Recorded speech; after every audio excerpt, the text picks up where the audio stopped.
So there are, hello everyone. So here's the ground rules, which are really not negotiable, actually. So I know, but still, there are two things that we would like off during the next period of time. One is your phones, please. I'm just going to wait a few seconds for your phones to make sure that all your phones are off, that there will be no distraction from any phones.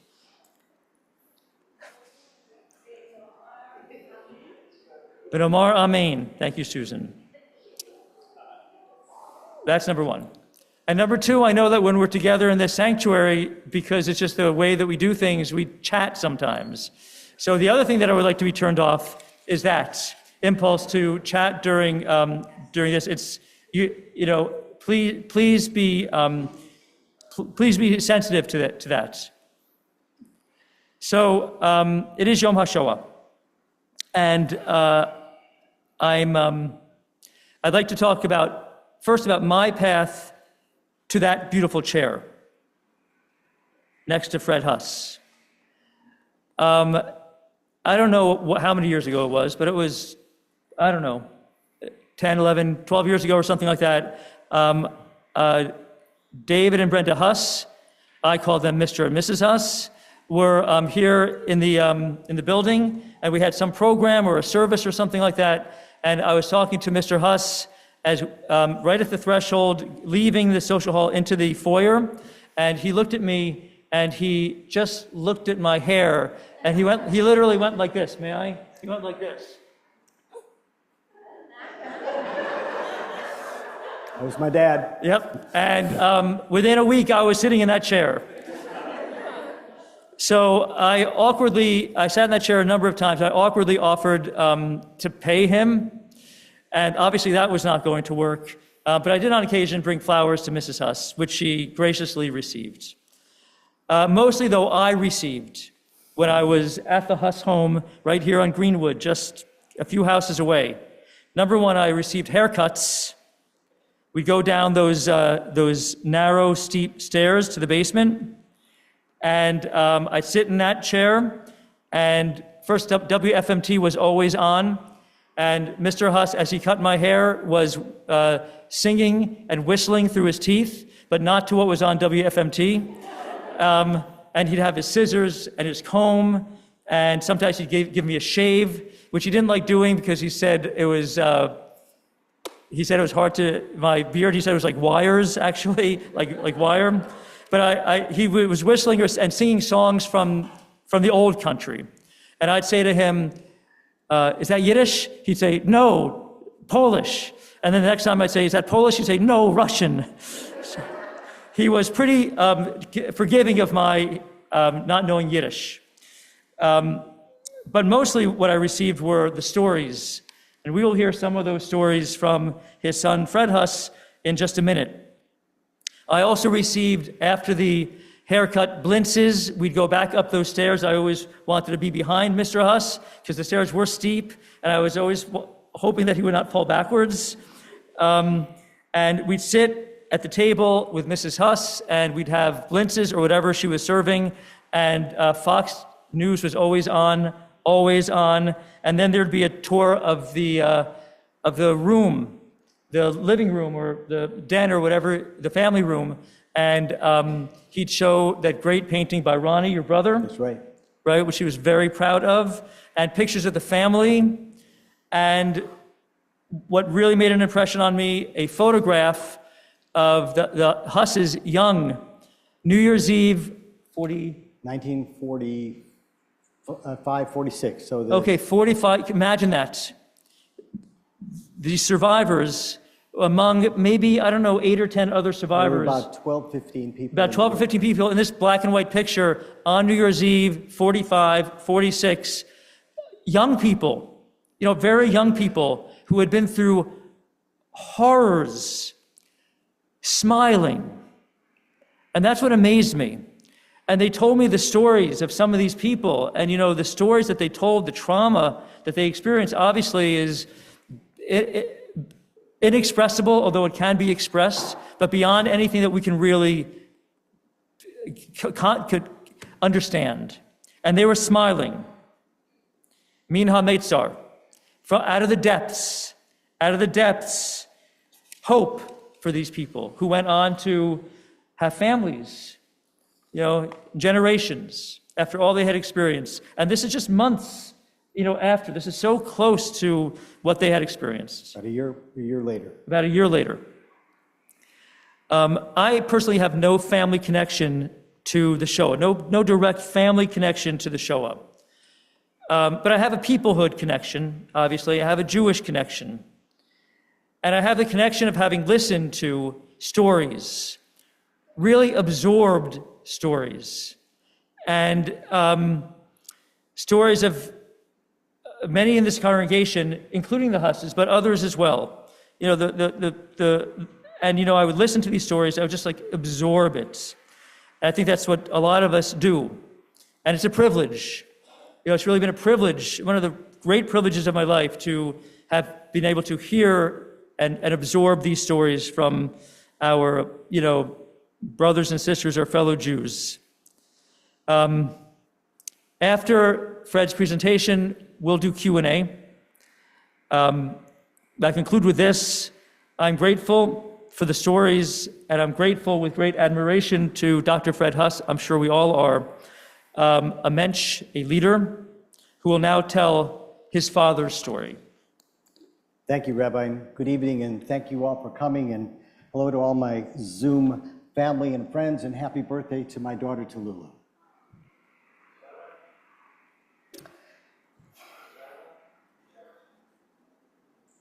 Can everybody hear me? Good. This was my father's barber chair. My father was a master barber. If you sat in this chair, you would have walked away with an excellent haircut. If you became a steady customer, chances are you would have heard one of countless stories of his experiences during the Shoah, all for $1.25 in the 1960s. This was his last chair, donated to him by Irv Koppel, a past member of the synagogue.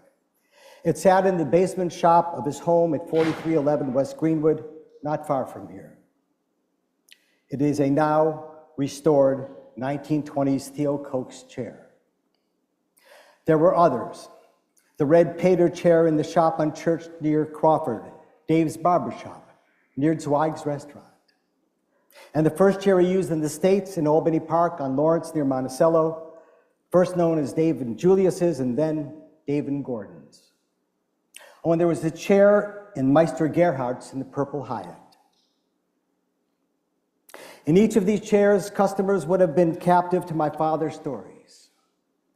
Rabbi Neil Brief, Rabbi Jeffrey Weil, Irv Footlick, Irv Koppel, Rabbi Ernst Lorge, Frank Jane, the last Mayor Daley's brother, William Daley, Alan Dorfman, Richard Cleary, Harvey Korman.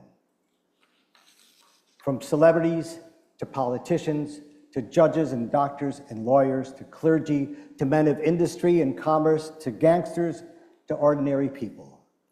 Each would hear that he grew up in Horodenka, Poland, in the southeast corner near the Carpathian Mountains. It was a small town of 20,000 with 5,000 Jews. He was one of 7 siblings, the oldest Lazer, then himself, Izzy, sisters Koinche, Chana, Yacha, and Adel, and their mother Razel and father Yoina. As he draped you in his barber's cloth, he may have spoken about his father, a ne'er-do-well shoemaker who struggled to make a living. His Asia-style mother ran a small grocery in the back of their small house. How they had to move from town because the Polish government created tax barriers and they could no longer run the grocery. After he'd ask you, same as last time? He'd have shared how he became an apprentice barber at 12 after finishing 6th grades, and was under the apprenticeship of his uncle Olya Adler, and how he went from town to town learning his trade under the tutelage of other barbers, including his uncle Shoel Glugger. And as he laid you back in the chair to wash your hair, he may have offered the story of the time in 1939 when Polish officials and generals came through Horydenka as they fled the invading German army from the capital in Warsaw. They were given lodging at the estate of Count Lubomirski. At the behest of the estate, he and his uncle Shoyal Glugger were asked to come and give haircuts to these officials before they escaped to Romania. Even though he was a seasoned certified barber at 17, his hands began to shake when he was about to give an important Polish general his shave. The general placed his hand gently on my father's arm and reminded him that he, the general, was no different from any simple carpenter. And in 1941, with the invading army approaching Horydenka, he may have continued and recalled how his family decided it was best to leave Horydenka and escape eastward by foot, by wagon, by horse, by train, passing through many towns and villages and cities along the way.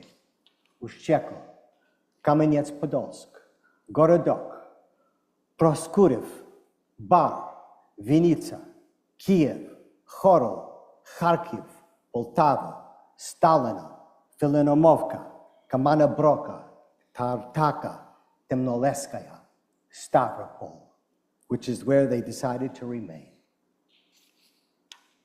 Then, after towel drying your hair, he would have explained that they took on the assumed identities as Polish Catholics or Ukrainian Orthodox. My father chose the name of Anatoly Beresovsky.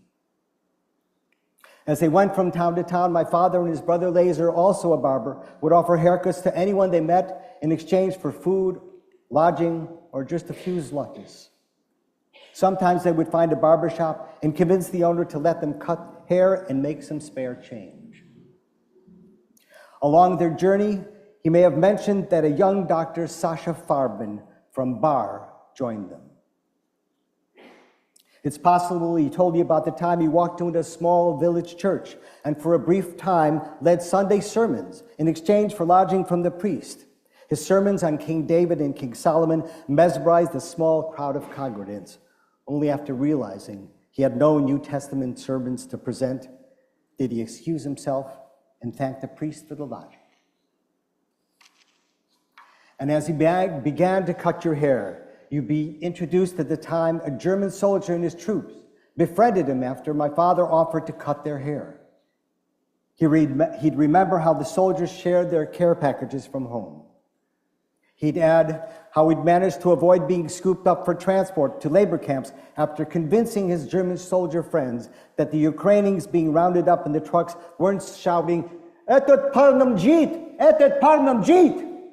That guy's a Jew! That guy's a Jew!" But instead, they're saying goodbye to me. And while putting razor to strop, he would remind himself of the story of the Christmas dinner in Stavropol on December 24th, 1942, when he, his brother Izzy, and friend Sasha were invited by his German soldier friend to join him and his troops for good food and fun.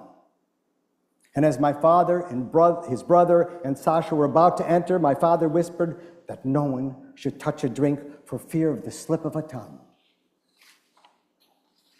And with razor and comb in hand, he would stop cutting your hair and recall that as they sat around the table, this German soldier, this friend, turned and reached his arm around my father's shoulder and proudly proclaimed, "Anatoly, ich hatte nicht das Glück, einen Jude zu erschossen. Anatoly, I haven't had the good fortune to kill a Jew." And with that, my father made the excuse that he and his friends were feeling ill and needed to leave immediately. He thanked his German hosts and made sure they'd never see them again. As my father gently turned your head to even out the sides with his scissors, he may have shared the remarkable, unbelievable story of the time his father and brother Lazar went to the Gestapo headquarters in Stavropol looking for work. His father spoke perfect German, having learned it as an officer in the Austro-Hungarian army during World War I.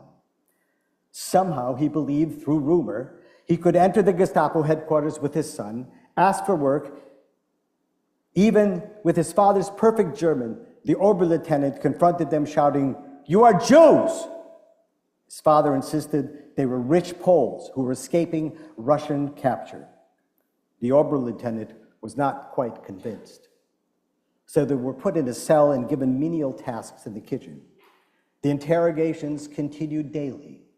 "You are Jews," barked the commandant. But his father continued to insist they were rich Poles, Jan Husowski and his son Ivan Husowski. Then my father would take his clippers to the back of your neck and continue the story. Then one day, a Romanian student in the next cell returned bloody from torture. Yoino called out, asking what happened. Exhausted, the Romanian whispered, "They pulled my pants down, and now they know I'm Jewish." The next day, the Romanian student was shot dead. His father and brother realized they would be next. Laser cried out, "Tata, ich will nicht sterben, ich bin zu jung. Papa, I'm too young to die." His father then realized the only way to survive interrogation was to reverse the Moyles' handiwork. He got some flour from the kitchen and made a paste, but that proved unsuccessful. My father would continue the story. Yoina knew that the Ukrainian police came back from the killing fields in trucks filled with clothes. Tire cement they used to fix the tires could be the answer. After convincing the Ukrainians to let him borrow the glue, my father applied it, as did Laser. And although it was irritating and painful, it worked. My father would go on. The next day, they were questioned again, this time by the Gestapo major. "Are you a Jew?" "No," Yona shot back. "Let me see," ordered the Gestapo major. Yona pulled down his pants. The Gestapo major saw no evidence of Jewish handiwork and excused them both. My father would have continued, and with that, they were released, paid 3,000 rubles for their work, and given papers that allowed them to travel freely. And then, finally, when combing out your hair, he may have recounted the agonizingly tragic memory of the murder of his mother and youngest sisters. How they were left behind in one of the many villages they had passed through because their mother was ill and had to be hospitalized. After she was released, she was too ill to move around with the family. And while in the village of Temnoleskaya, not far from Stavropol, a villager overheard Adel, the youngest, speaking Yiddish to her mother. Being suspicious, the villager reported this to the Ukrainian police, who handed them over to the Gestapo. And when arrested, Razel, their mother, refused to allow the Gestapo to take them by train to a labor camp because they had no winter clothes. So, the Gestapo marched them to a field near a clump of trees for execution. As the executioner readied his gun, Razel pleaded that her daughter's lives be spared and to please sacrifice her alone. And as my father would continue, as my mother held Adela close in her arms, the executioner raised his gun and put the gun to Adela's head. And here my father would clench his teeth and say, boom, and then boom, and boom. My mother witnessed the murder of all 3 daughters, and only then did that bastard, the killer, shoot my mother.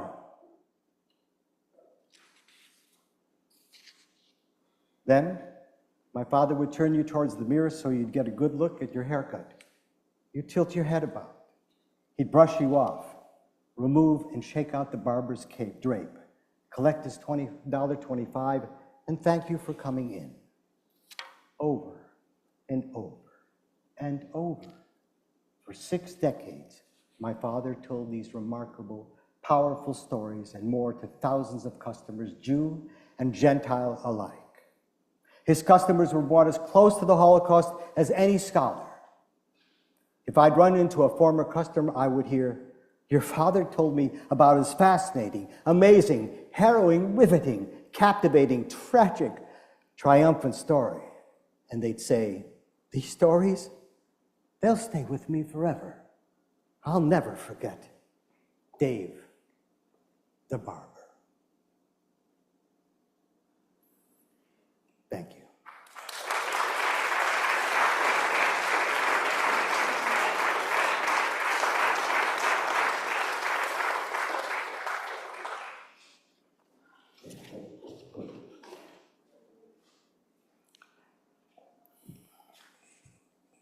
Thank you. We can take some questions. I will start. Fred, I don't think that you mentioned in here the context in which you would hear these stories, would first learn these stories. And can you share that with us? Yes. Well, I knew much of their stories, both my mom's stories and my dad's stories. But when we moved to Skokie, I was 12 years old and my brother was 6. And he started telling some of these stories, only the ones of near escape and adventure. He told those stories to us, and we were mesmerized by those stories. And when my father left, these were bedtime stories. So when my father left the room, my brother and I invented a story called the Hargers. And in Yiddish, Harger means the killers.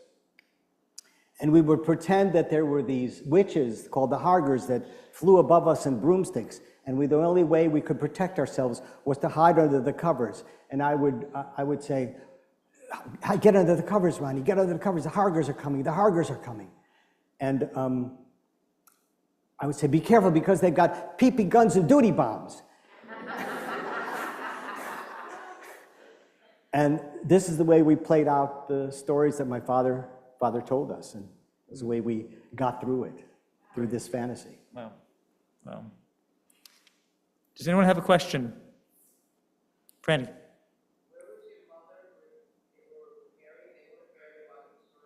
No, so both of them were from the same town. They both knew each other's family.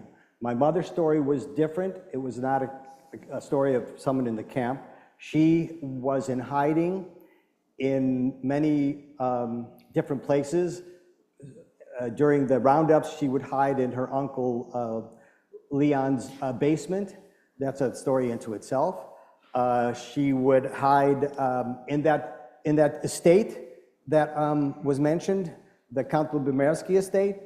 Her brothers and father were master carpenters, and they worked on that estate. And they had built themselves a hiding place before all this had happened.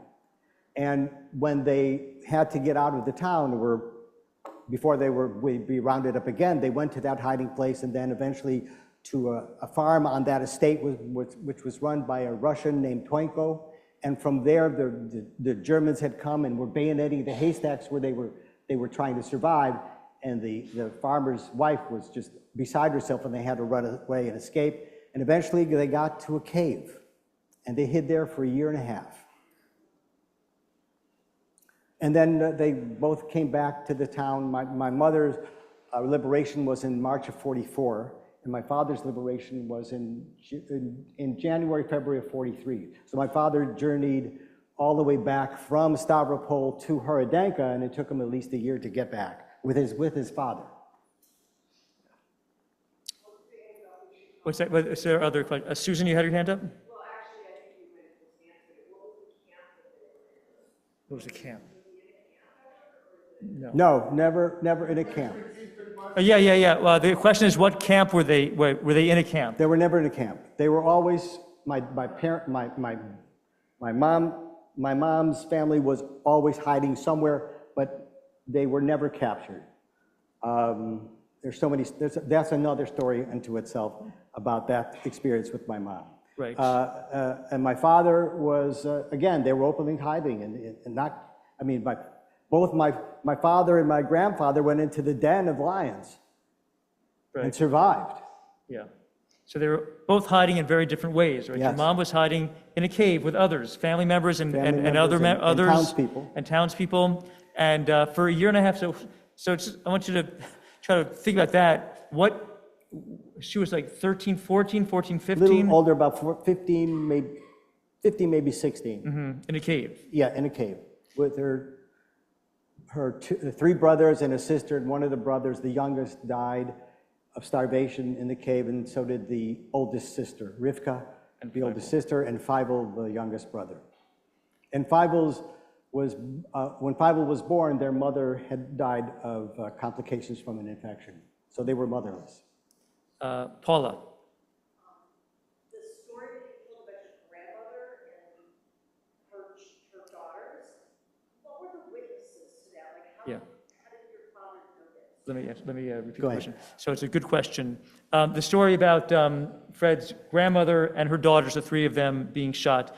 How do you know that story? What were the witnesses to that story? The witnesses were the people my father, after the war, found. I think it was either it was in an inn. He actually was talking to one of the executioners, just by chance. And he explained what was going on and what happened, and my father and I think one of his brothers was with him, and they called to the KGB. I think it was the NKVD at the time. I'm not sure it was still already KGB. And called them, and they were well known within the area around Stavropol because people thought they were partisans at one point as well. And they were given red bandanas and papers that let them go wherever they wanted, but they weren't partisans. So that's the way he found out how this happened. And he found out where they were buried. And he went to the site where they were killed, and he saw his youngest sister's hand stick out, and he recognized the clothing she was wearing and reburied her. Shelley. I know that your father told the story in the Barber chair. How did your mother tell her stories? Good question. Let me repeat that. So David Huss told the story to those in the barber chairs. How did your mother convey her stories? Again, the stories were not hidden from us, so we all knew what was we all knew their stories almost from the beginning of when we were mature enough to hear the stories. My mother told them to her students at Hillel Torah. She definitely made sure that they heard those stories. I'll give you a little tiny picture of how my mother treated her students. There was one Yom Ha'Shoah where all the students at Hillel Torah were asked to wear a yellow star. And my mother thought this was horrendous. And she refused to let her students, her first grade students, wear a star because she thought it was so incredibly insensitive. So they never wore a star in her class. Right. So, but she told her stories. It's so interesting. I heard some of those stories too. Briefly, we talked about this earlier, Fred. Just to say a little bit about the different reactions, responses to the world that your parents both had these horrific experiences at sensitive times of life, coming of age, and yet they just responded to those experiences in very, very different ways. Yes, they did. My mom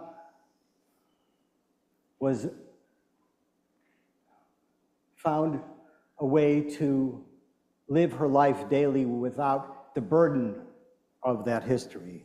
My father, however, was not able to do that. He was tortured throughout his life with what happened, especially to his mom and his sisters, and it occasionally nearly destroyed him.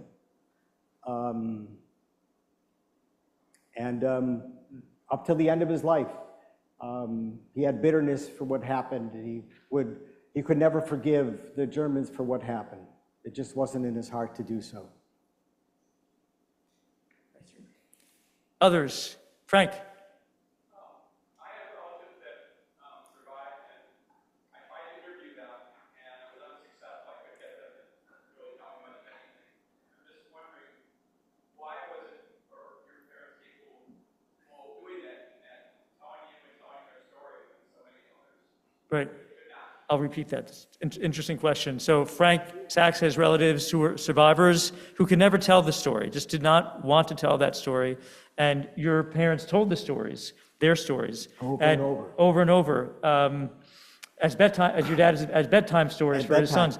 What do you think? Can you reflect on why some did and why some didn't? I'm sure there's been lots I think studied about that. At least for my parents, I mean, they loved telling stories, and they loved telling about not just the stories of what happened during the war, the stories before the war and their lives in Horodenko, which were probably more important than the war, because that culture was lost, and that story needed to be told and continues to need to be told.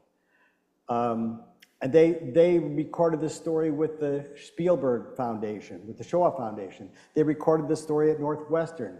My mom was interviewed by somebody from Spiritus who taped her experience and then transcribed it to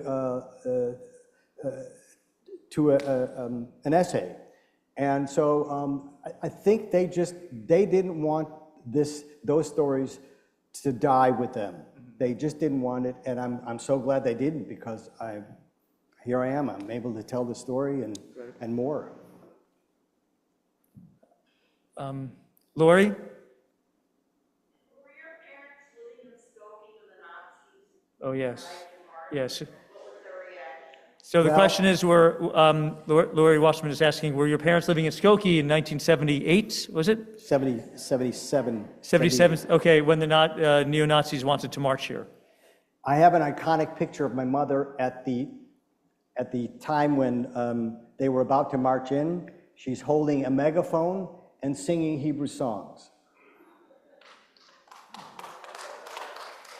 And by the way, we're going to sing a Hebrew song. At the conclusion of this, we'll sing Hatikva. Cantor Gail will lead us. But there's Hillel.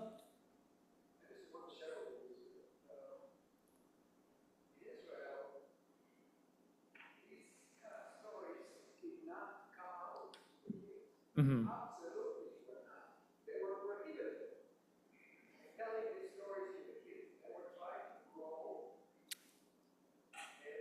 A new Jew.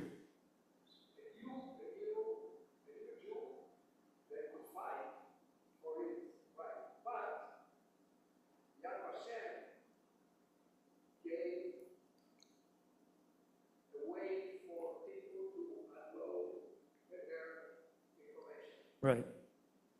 Today, I can find my mom's writing in Yad Vashem for her brothers and sisters and their families and their kids that were slaughtered. Right. So Hillel is noting something very interesting. Early state Israel, the refugees from Europe who came to early state Israel, pre-state Israel, there was a certain amount of, I'm not sure what the word is, scorn is the only word I can think of. Shame. Yeah, they did not want did not want that to be the Jew, right? Because they were creating an Ivri Chadash, like a new Jew, and so there was a certain amount of, yeah, I mean, imagine going from the Shoah or whatever you were experiencing in Europe to the Jewish state or the Yeshuv, and feeling like you were not, that you were not accepted in at first at least, as like the kind of Jew that they were manufacturing, in a sense. This is really what happened. Changing names and changing occupations and shaving beards and everything else. So that's really an interesting part of the history. Who has not had a chance? There are quite a number. So Esther, you had a... I have a question.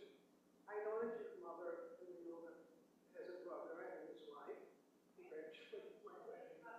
How did they?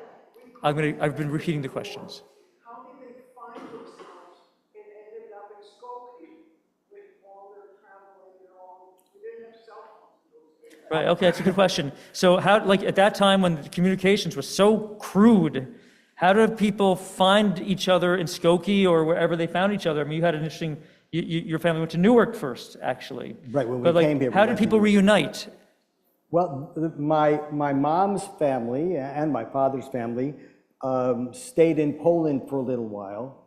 And then eventually in 1956, when there was an outbreak of anti-Semitism in Poland, that they all wanted to go to Israel. So both sides of the family went to Israel. My parents weren't allowed to go to Israel. What, 47? 40, What did you say? What did you say? no, in 47 they were in Poland, Okay, and then they were in Lignitz, and almost all of the family went to Lignitz, including my father's side of the family and my mother's side of the family. Lignitza, and they made a little bit of a life for themselves there, but because again of the anti-Semitism that was cropping up, well, more than just that. For my parents, it was the fact that they wanted to go to Israel, and because my mom was pregnant with me in early 1948, Israel wouldn't allow any pregnant people to come because there was no resources for them to be able to take care of a pregnant family. Isn't that interesting? Yeah. But they made it, they Yes, found so- each other. So they were always in communication, both my mother's side of the family, my father's side of the family. I have pictures of them in Poland, I have pictures of them in Israel, and they communicated always, so. Letters, just letters. Letters, yeah, yes, obviously. that was. And Fred was born in a DP camp, by the way. Yes. Evie, yes. You have a question? I'm listening to this story and I'm trying to put together all the different family things that I know about. My family names are right. And everyone is a little different. I know my late husband born in Germany, grew up as for a while in England. He couldn't speak a word of German. He didn't know Hebrew. It was like amazing. Yeah. And his family is all different. The doctor ended up in New York, because my late Right, lost. right. So I mean, everything is kind of a spin table, turntable, and not everybody ends up with That's true. Evie's sort of recounting some of the story of her own family from Germany, and your father was in Dachau after Kristallnacht, right? And grievously injured there as well.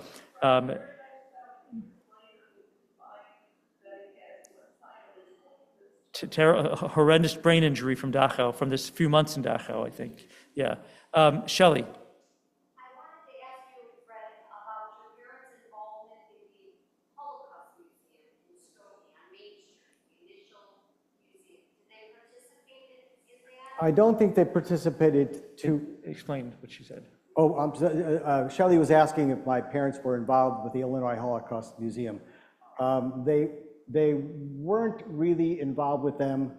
I mean, there were many other Holocaust survivors that were, but they were not, as I'm. Were they friends with other survivors? Oh yes, I mean that's the only people I knew growing up.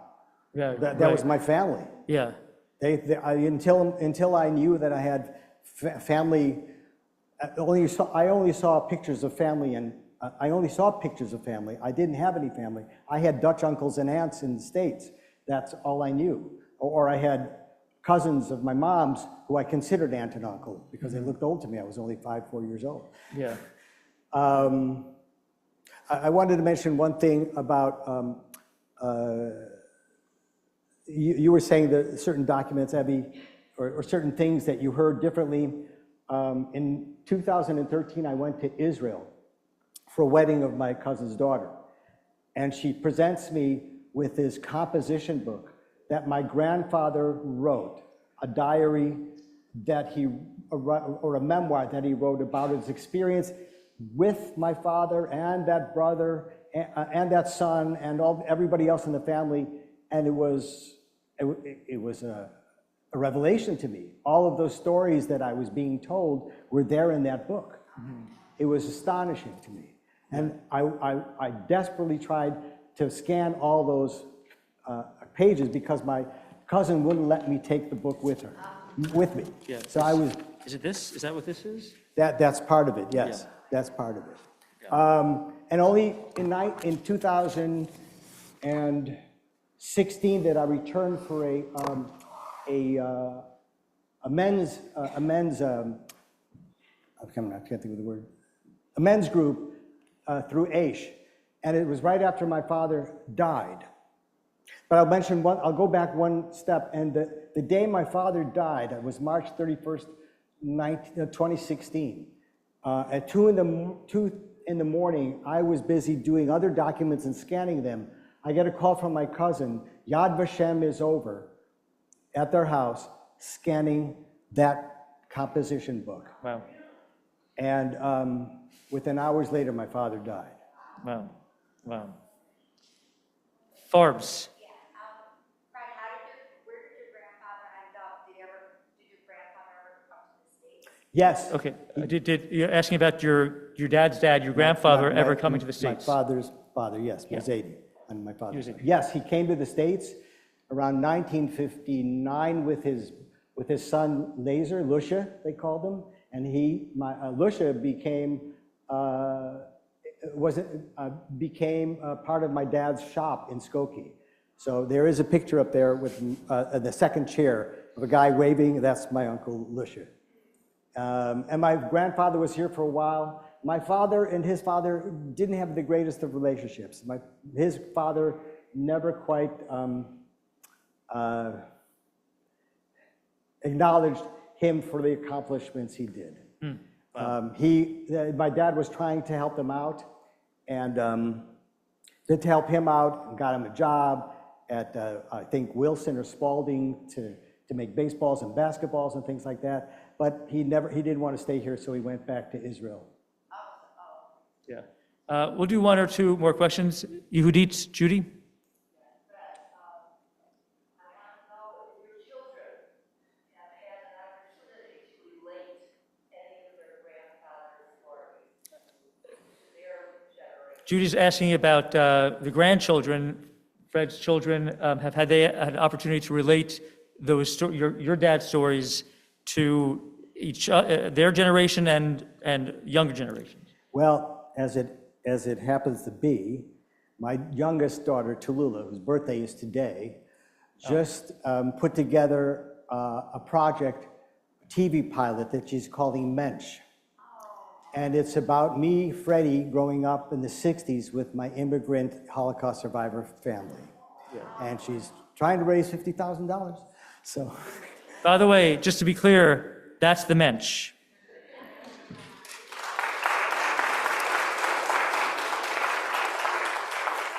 Okay, final question to our president, Frank Givertz. And then I have two things to add. Sure.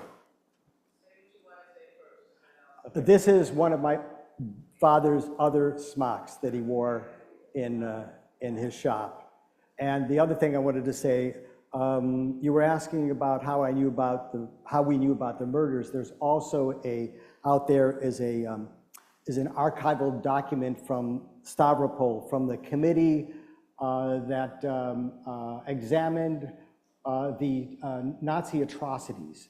And in that document, it describes the witnessed capture of my grandmother and her three daughters by the Ukrainian police, who then turned them over to the Gestapo. And it says there's more information, and they list their names, all of their names, and the people who were with the witnesses. I never got a chance to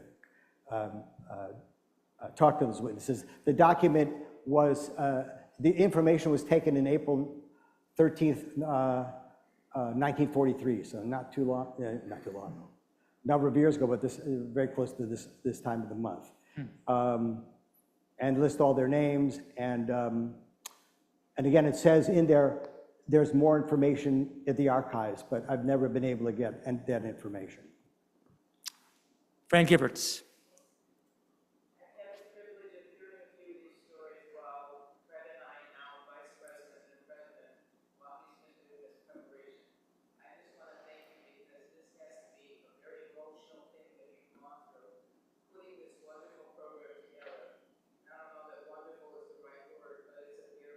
Powerful.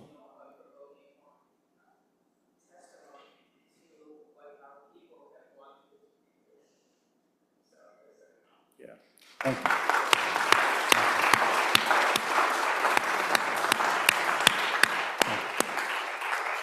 Please rise. Cantor Gael will lead us in Hatikva. Okay, one more thing.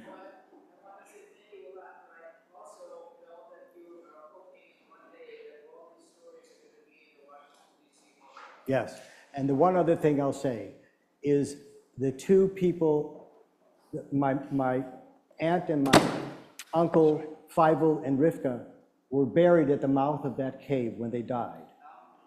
Wow. There's a message in a bottle at the mouth of that cave.